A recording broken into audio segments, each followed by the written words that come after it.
Welcome to the Channel Chat podcast. Proudly sponsored by Convergent Technology. Hello, I'm Marc Sumner, host of the Channel Chat podcast show, and today I have Angela Whitty, CEO of, I've got to get the name right actually, Ampito Group. Well, yeah, CEO of the Ampito Group, yes. Yeah. Now, Angela, it's unusual for me to say that because I've so associated you with Cisco. It seems crazy to mention another company. So, you've had 29 years at Cisco. Yep. How did this move come about? Because everyone will be wondering in the channel, why did you move? You know, it's a really interesting question, and right up until the day that I made the decision to leave Cisco, and even afterwards, you know, it's always going to have a really special place in my heart. As you said, I was there for 30 years and probably grew up in Cisco. People have said to me before, you know, what did you do beforehand? They're jobs that I wouldn't even, you know, I probably wouldn't even put them on my CV now. But you know, it was one of those things. I'd known Manny Pinnon, who runs Ampito, for a number of years, and the conversation had started as, you know, an after corporate life, talking about, you know, doing some non-exec work maybe.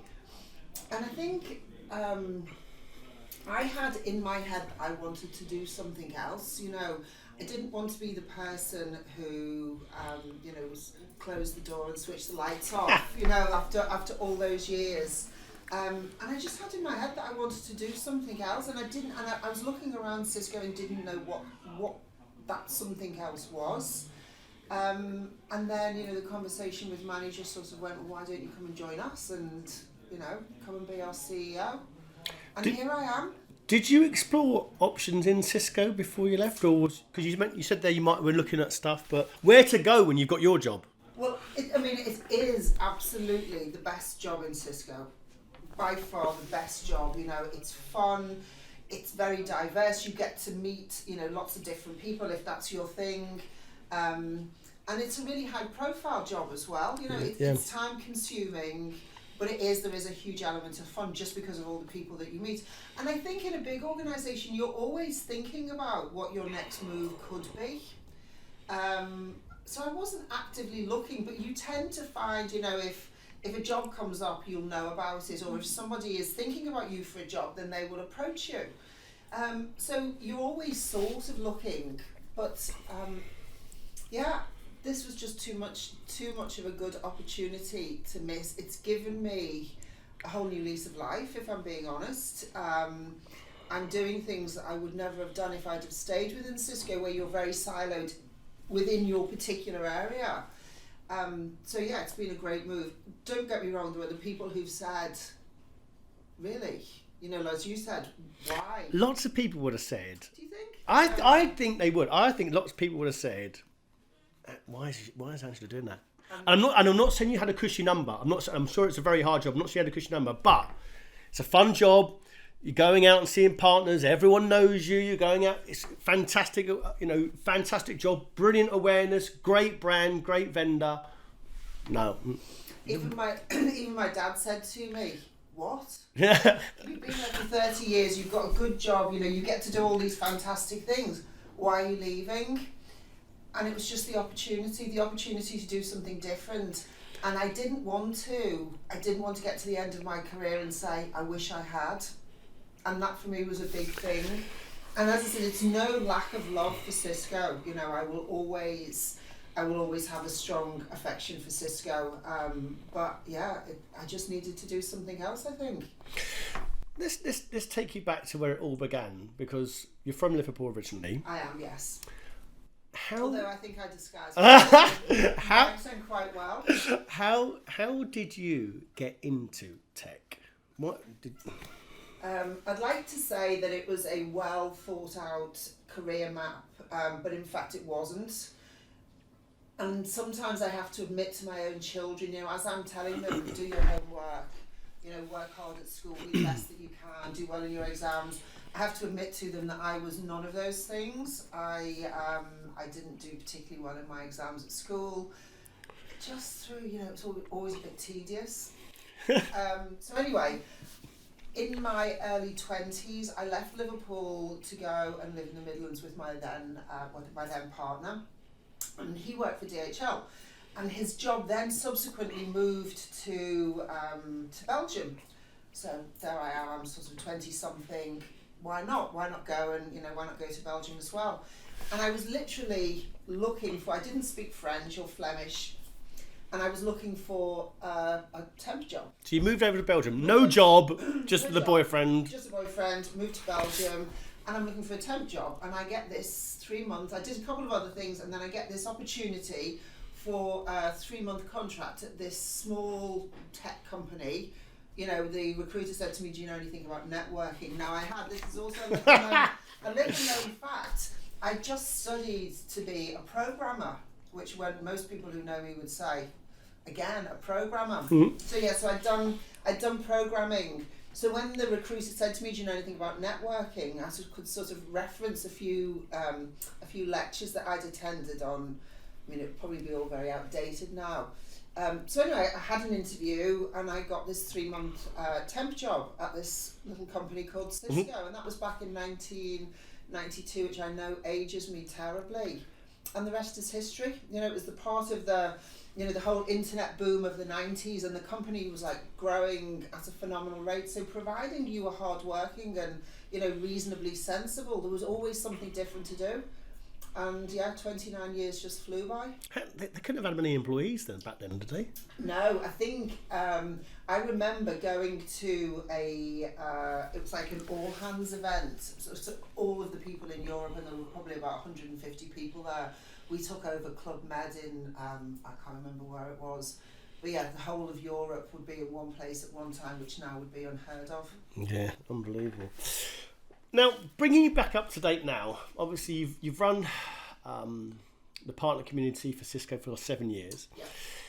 Now, I'm going to throw something out there that I think has helped you make this decision, because I mentioned to you at lunch, most people that I thought would never leave their jobs started thinking about leaving their jobs in COVID.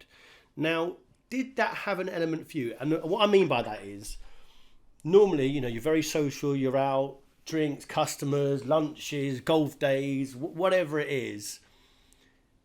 Did having the reflection at home think, do you know what, I need to change? Because my guess is, and maybe I'm wrong, if COVID hadn't happened, you might be still there. I think what COVID did do is it gave people time to think and reflect. It was such a monumental experience. Do you remember when the first lockdown happened and people were saying you're going to be locked down for 3 weeks? Yeah. And everyone was going, what, 3 weeks? Unheard of, right? It's not going to last for 3 weeks, it can't possibly. And then 2 years later we were still there. And whilst, you filled your days and you were busy doing your job, you were doing it in a different way. As you say, my job would be out and about and meeting people and, and not always. I don't want everyone to think that all I did was socialise. It's not like that was the case at all. There was a real serious element to it as well. But that was a big part of it, the whole interaction.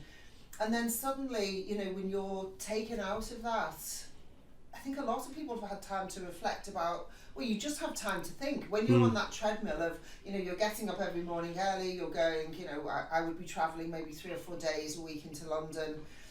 You're getting home late, you're getting up the next day, as well as doing all of the other things that you have to do, and suddenly you have that time to stop and think, is this what I want to do? How much more of my career have I got left, and therefore what do I want to fill it with?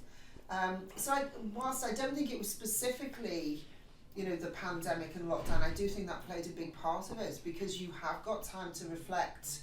And I think that was such a big change for everyone. Nobody could believe that it could go on for so long. So for our listeners who may be unfamiliar with Ampito, can you tell me a bit more about the business? Yeah, so Ampito is a global managed service provider set up, the founder, Manu Pinon, is still there, so he set it up with some of his team back in 2006. We cover multiple vendors, multiple technologies. The great thing is, it is a privately owned business. We can be flexible, we can be agile. We've got some, great customers, great customer relationships, a real strong sales machine, but that's backed up by a really strong, back office and delivery team as well. I read in CRN that you've been tasked from taking the business to 250 million. Now, that is pretty ambitious, even for your capabilities. So, how are you planning to do that? What's the plan behind that growth?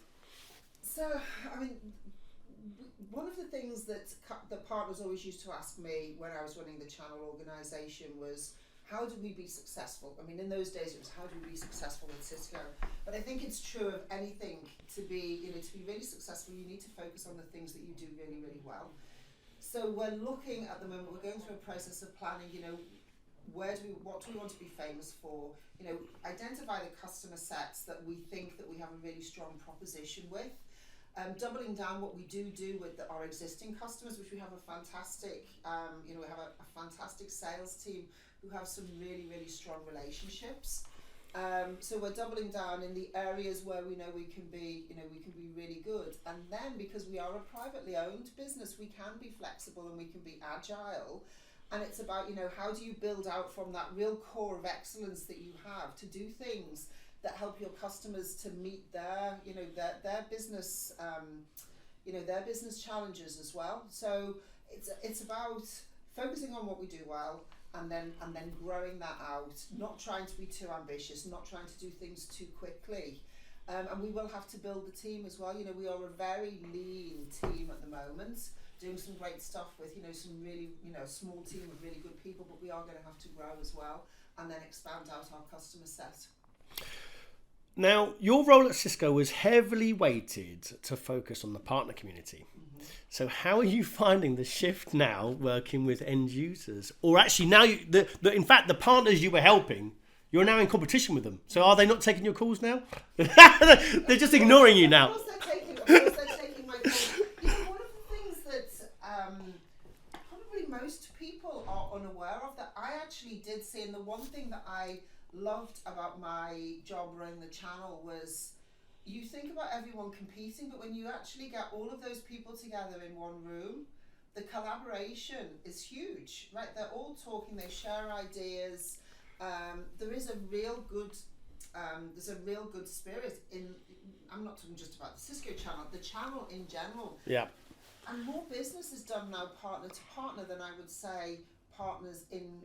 They're always going to compete. But the partner-to-partner element of it, I think, is going to be key for everyone's success in the future. Technology is changing all the time, and I don't think any one organisation can be an expert in everything. So finding the right partner relationships that allow you all to be successful, for me, is one of the key things that I've been focusing on and using my contacts and my network to bring to the Ampito proposition as well. And as for, would people pick up the phone to me? Of course I would. Joking aside, a lot of the people that I would have thought of as being competitive have been really supportive as well, and there've been lots of offers of help. Really? What I was going to say, what has the feedback been from the partners that you used to help and used to enable? You're now, I know you're in competition with them. You are in competition with them. In certain scenarios, but it's not. You're not in competition with the same people. And I think that's the bit that surprised me. You would think it would be the same partners, you'd see, and it's not. It's different partners in different technologies and in different customers.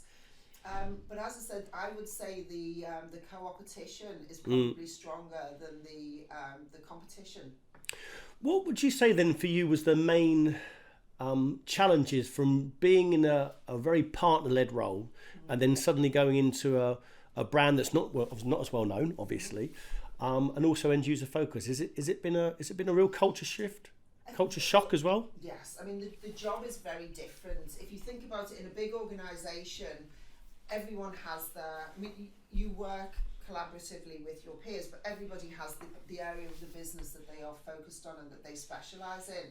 In the role that I'm doing today, and in a much smaller organisation, you have to go across multiple functions. So in any one day, I would be looking at finance and operations and sales and marketing, and you're doing deals. You're involved in HR issues. So it's a very, very different role, and obviously the strength of the brand is something that you need to build as well. And you know, that's a very key part of my role. I want people to know the great things that Ampito can do, you know, and really just build on that brand, because that's going to be key to our success as well. Yeah. Is it harder now? Now you've left Cisco, obviously you had the big brand behind you. Are you finding it harder working for a smaller organisation? Is it? I thought I would, but absolutely no. No? No, I mean, you know, I've said it, I will always have a huge affection for the company that was such a big part of my life. But the change and the challenge have been so, it's been so different. I haven't really looked back, and obviously I'm too busy to really focus on what might have been. But it's different. It's exciting. There is a big difference between, you know, the battles that you would have in trying to solve a customer's problems, as opposed to dealing with a partner network in a big organisation. Actually, I quite like that challenge. You like the challenge? Yeah, I do. How are you finding juggling? You mentioned there about operations, marketing, sales, customer complaints, whatever it is, multifaceted role. How are you finding juggling all those different things that maybe aren't in your control, you haven't had awareness or exposure to before? I think it's like any business challenge, you know, in any organisation, you have to adapt. I think one of the things that I hope has made me successful in my career is the ability to make decisions quickly. You know, you have to do it just based on the information that you have in front of you, or you have to trust the team around you to do it for you.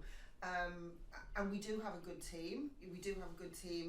But yeah, I think it's just about being able to assess a situation quite quickly, but also take advice from people who have been there and who have done it before, and and just make your decisions accordingly. But it makes the days interesting. The big topic at the moment, in the last 12 months, or in fact the last 6 months really, is around, or I'll keep on hearing it in the channel, around sustainability and social conscience. Now, this is my opinion. Okay. I keep on hearing about vendors pushing this message out all the time.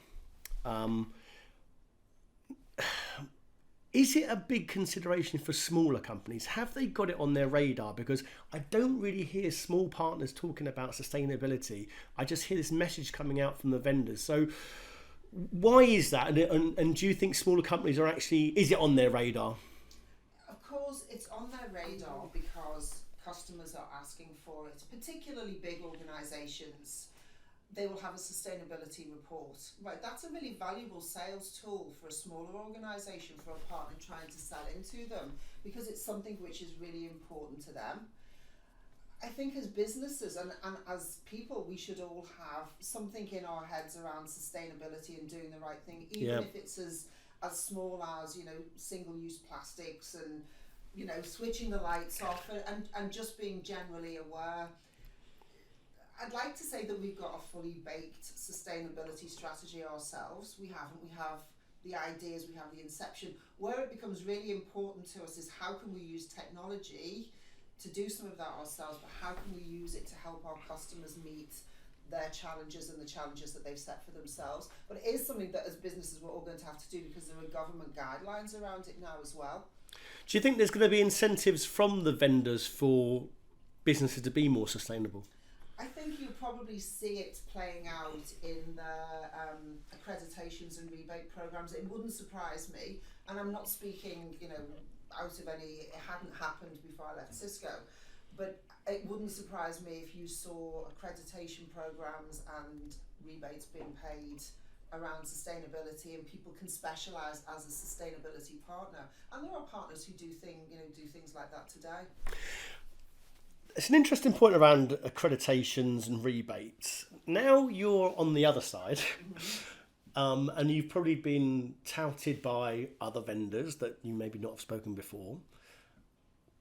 What importance do you give in terms of actually getting accreditations now for your company? So is it a real key partner to think, oh, I'm going to be a Cisco Gold partner, or I'm going to be a Joe Blogg's Platinum partner? Is that something you're thinking about now for your own company, or is it just like, do you know what? We'll just see what relationship we've actually got with the vendor. And you don't have to name vendors, you don't have to sort of call them out. But I'm interested because I hear a lot of people, a lot of partners say to me, "Oh yeah, we're a Cisco Gold partner." It's like, what does that mean? Well, you know. There are two things which are going to dictate your accreditations, right? One of them is going to be the vendor, your ability to sell. Their technology could be based on an accreditation. Some put more emphasis on it than others. So if the vendor is saying you can only sell this technology if you're accredited in this way, then you're going to do it. And it's also, some of it is around customer requirements as well. If some customers will say you must be accredited to this level with this vendor for you to be able to bid in this piece of work. Customers would say that? Some customers will say that, yes. They will want, because they're like badges of honour, right? So if you've got that badge of honour, dependent on who the customer is, not all, and it probably is, you know, a small percentage dependent on size or market sector and their compliance levels and things like that. But also don't forget, there are rebates and incentives which are based on accreditations that are really lucrative and beneficial for partners to have. So you have to balance the ones that, because you can't do everything. If No. you're a multi-vendor organisation, you can't do everything, so you have to decide. And that's not saying that one vendor is more important than another. It's just based on what your customers are asking for and what the barriers to entry are. Do you get customers actually stipulating which vendor they want to go with? And i.e., if you've got a competing vendor, you've got two vendors very similar, do you have any sort of internal arguments with them saying, "Oh, Angela, I don't think you should be selling Cisco or Joe Blogg's vendor because that's not complementary to our message"? There are two types of customers. The ones who are very, very clear on the technology that they want because they've done their research, and what they want you to do is to help them in the design and the implementation of that technology within their current environment. And then there are the customers who are looking for a trusted advisor who will advise them about what's out there, what are my options that could fit within my environment, and then how can I put that together. So it will really depend on how advanced the customer is in their thinking. The one thing that vendors really don't like is dual bidding, and one of the things that I've said is sometimes you just have to back a horse and you have to decide which way you're going to go. But the other side of that is, that I've now seen is often customers will ask you to give them two bids, to give you a vendor A and a vendor B bid. But I know that is the one thing that really vendors don't like. Now, we spoke last year on the Channel Chat show, and in fact, I have to mention today it's actually International Women's Day today, isn't it? So yes. We're celebrating all the women in the channel out there at the moment. Now, we did a series last year around women in tech, about people coming into the industry that haven't got a technical background. You fell into your role. You didn't have a technical background, even though you did a bit of coding. Have you noticed an increase in women applying? Because I see a lot of incentives and a lot of good stuff. The awards, International Women's Day, there's D&I programs going all over, but I still don't see lots of women applying to come into tech. It doesn't seem to work. What's your opinion on that? Why it's not working, or do you think it is working? It is working. Certainly from when I started my career in tech, there are more women. I think what we've got better at doing as an industry is the education piece around the fact that you don't have to be a salesperson or an engineer to have a really good role in technology. There are lots of jobs, for women to take. I do think there has been a bit of an obsession around female engineers, and if women want to be engineers, they can be engineers. But I don't think you can force them to be engineers if it's not a role that they want to be in. We have to make it appealing. We have to make it that they don't feel they're excluded from it. But I also don't think you can force something if people don't want to do it. I would say, as an industry, we are better. I mean, you just have to look at the industry events now. You know, it's not. You know, it doesn't look like a stag do anymore. Yeah. It looks like a much more inclusive event. Yeah. But I think it is about, you know, if women want to do those roles, they will. There are certainly a lot more women, and I speak to, you know, I coach and mentor a lot of females who are, you know, really, really talented individuals who actually they're not looking at it thinking, I can't work in tech. They absolutely, you know, if that's what they want to do, they will.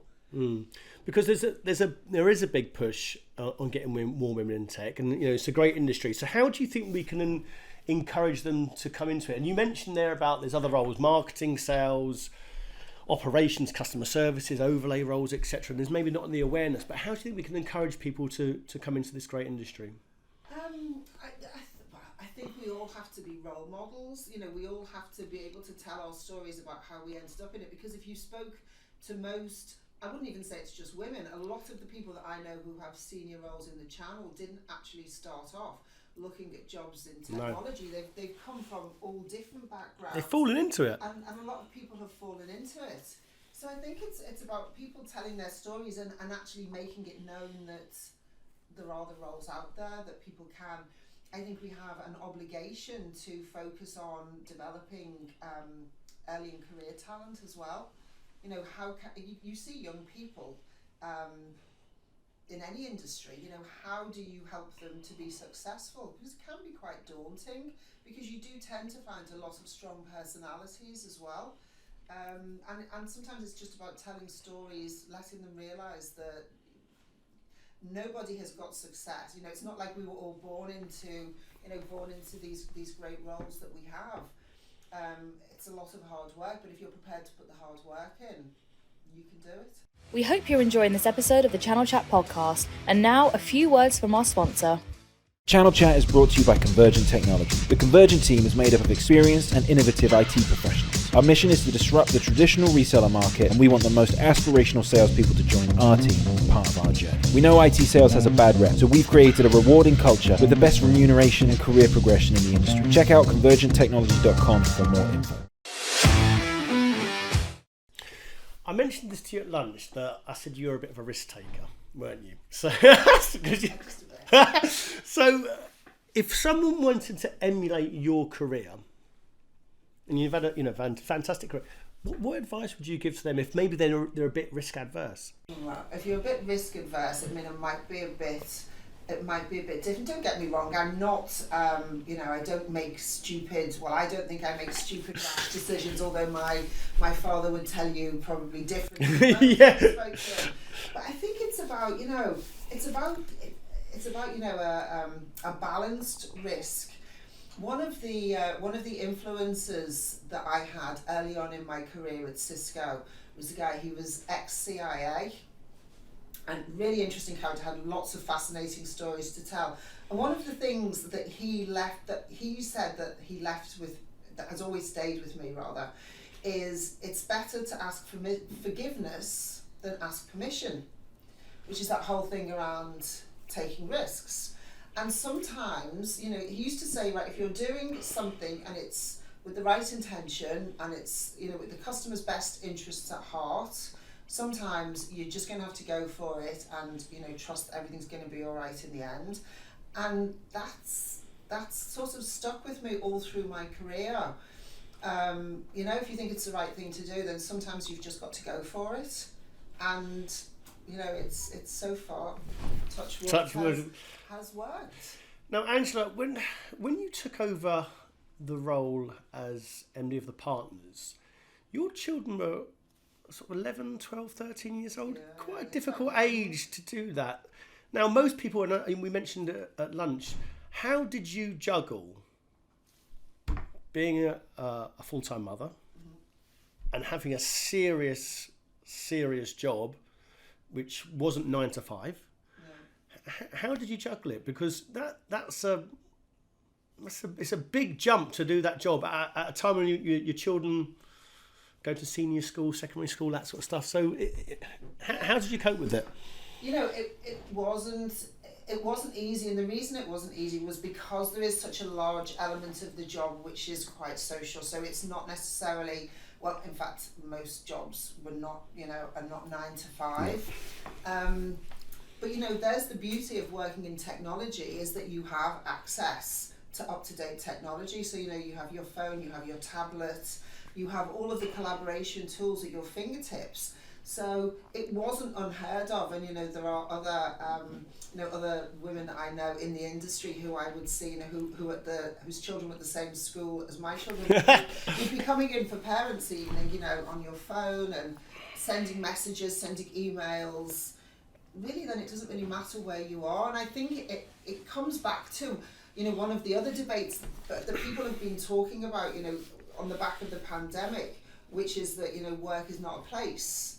Work is something you do. It's not a place that you go to anymore. And I think that for me was the big thing. Technology became an enabler.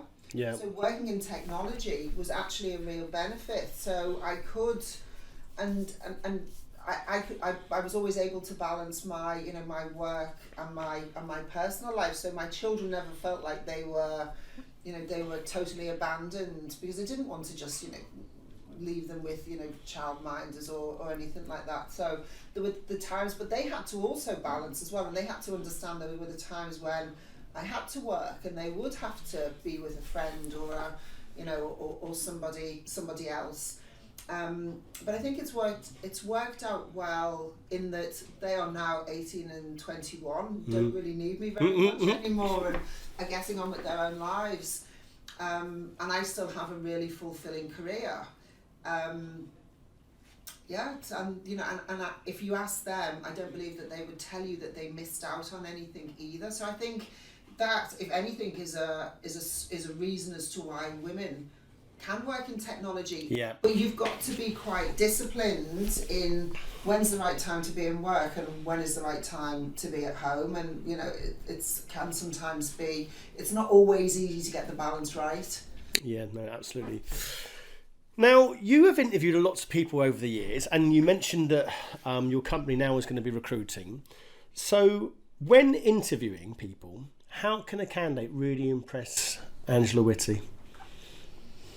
I think in honesty and integrity and showing up as yourself. I think too many people come into interviews nowadays and they're trying to be something that they're not, and I see that often, not even just in interviews, in general. You know, people in the workplace have this impression of what they should be rather than just being themselves.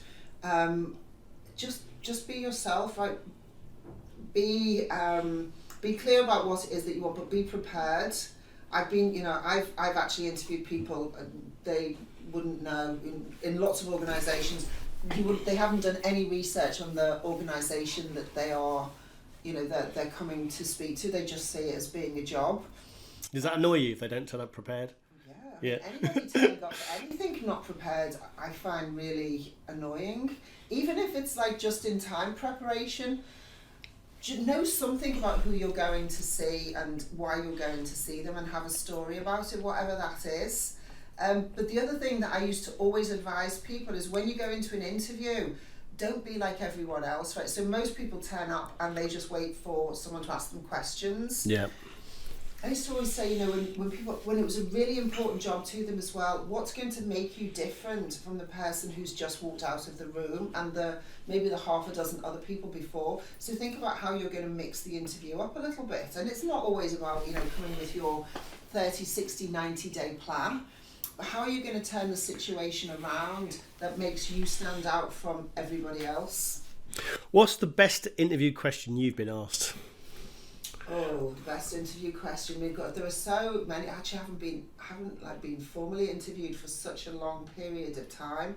You know, it's the one that always catches people out is, you know, they're always very good at talking about their strengths, but nobody ever wants to talk about their development areas. And I think being aware, being self-aware. We've all got development areas at every stage in your career. You've got something that you should be working on. Being self-aware and knowing what they are is, I think, is something that's really important. And that's the question I always like to ask people. If I asked somebody else, what was your biggest development area, what would that be? I'm not going to answer that. I don't know. One for you to think about. I'll have a think about that. I need to be more self-aware for that.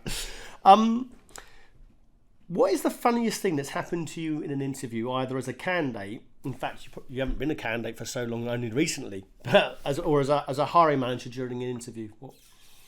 Have you got any sort of stories? Because the best story we had, Neil Burton from F5 came on, and his story had me in stitches. It was so good. I've heard that it was so good. But have you something to do with the text message afterwards? Yeah, he got an email saying hello, darling. It was very, very fun. And they actually, when he came back in for the second interview, they put it up on the screen so the candidate saw it. Luckily, Neil did offer that candidate the job. But great story, and he's a great orator as well when he speaks. But is there any sort of funny thing that's happened to you in an interview?